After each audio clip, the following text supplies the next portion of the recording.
क्या आप लोगों का मुद्दा है, बताइए। देखिए, ये संगठन को लेकर के बैठक की गई है और संगठन कैसे आगे काम करे, चूँकि चुनाव के 3-4 महीने ही रह गए हैं, तो संगठन का दायित्व तो बढ़ जाता है और उस मत में ये बैठक की गई है। क्या जनसुराज की रणनीति रहेगी इस बार बिहार विधानसभा चुनाव में होना है? आप लोग क्या रणनीति?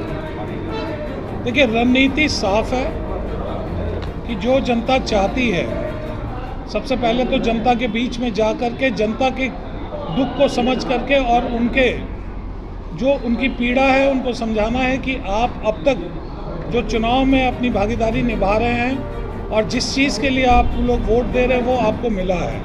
जनसुराज का कहना है कि अब आप अपने लिए वोट कीजिए, अपने बच्चों के लिए वोट कीजिए, और यही रणनीति है कि जनता अब आगे आए और जनता वोट करे। क्या विश्वास रहेंगे जनता को? इस तरह का तो बिहार में कई सरकार अब तक आई, सिर्फ वादा ही किया और जनता का सिर्फ शोषण ही किया गया। जी बिल्कुल चौपट है। शिक्षा अगर बात की जाए तो शिक्षा की व्यवस्था से ही जी बिल्कुल सही सवाल है आपने किया है कि पार्टियां आती है और वादा करती है कि हम ये कर देंगे, चांद तारा तोड़ के ला देंगे, लेकिन जब आप जनसुराज के बारे में जानेंगे तो आपको लगेगा कि हम कोई भी फॉल्स वादा नहीं कर रहे हैं। हम सिर्फ 5 वादा कर रहे हैं और हर एक वादे के पीछे एक पूरी रणनीति तैयार है, उसका ब्लूप्रिंट तैयार है कि हम कैसे करेंगे।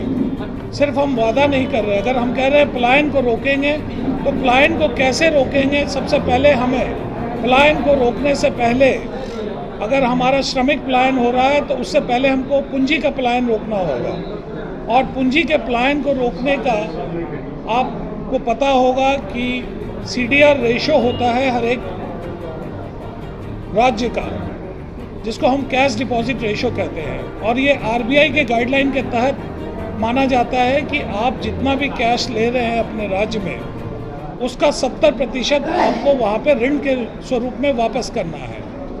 लेकिन पिछले 40 सालों में ये देखा गया है कि बिहार का CDR रेशो वो 40% से 42% के बीच में रहा है, यानी हमारा 30% पैसा उन राज्यों को जा रहा है जहाँ पे लोग उस पैसे को लेकर के और रोजगार लगा रहे हैं, फैक्ट्रियाँ लगा रहे हैं। फैक्ट्रियाँ वो हमारे पैसे से लगा रहे हैं और हमारे मजदूर को लेके जा रहे हैं, तो हमारे पैसे का भी पलायन हो रहा है और श्रमिक का भी पलायन हो रहा है। तो हमारी सरकार जब आएगी, जनसुराज का वादा है कि हम सबसे पहले अपने पूंजी के पलायन को रोकेंगे, और उसके बाद पूंजी के पलायन को रोकने के बाद ये जो कि प्रदेश के मुख्यमंत्री के चेयरमैनशिप में होता है, उस कमेटी के तहत RBI के गाइडलाइन के तहत उन पैसों को छोटे छोटे रोजगार के रूप में, ऋण के रूप में दिया जाएगा।